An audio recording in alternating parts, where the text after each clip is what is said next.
very close to it. Yeah, I mean, ours is actually the opposite way, but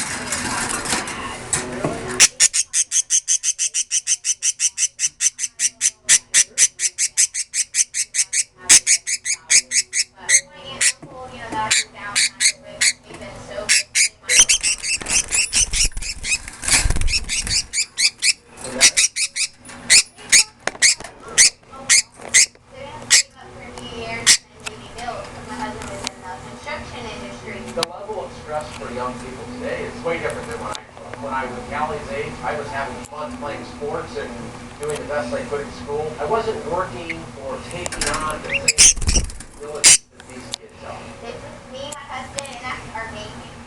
He's not really baby, he's a dog. He's our baby. We got him like 2 weeks after we got married. We took all of our wedding money. Yeah, we took all of it. Like $2,000. No.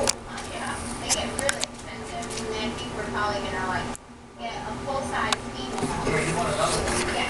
I think it's easy for people that had you don't even get Callie had a bad hand. You just get the most out of life. Very, very impressive young person. Yeah, there you go. And then we'll replace that ball with a good one. You did good? To see someone like this thriving at our company is great. We just need to make sure we hang on to these people and support them. So yeah, Yeah. a lot of golf. Yeah. Crazy, huh? Goodbye. They're stupid. Amazing.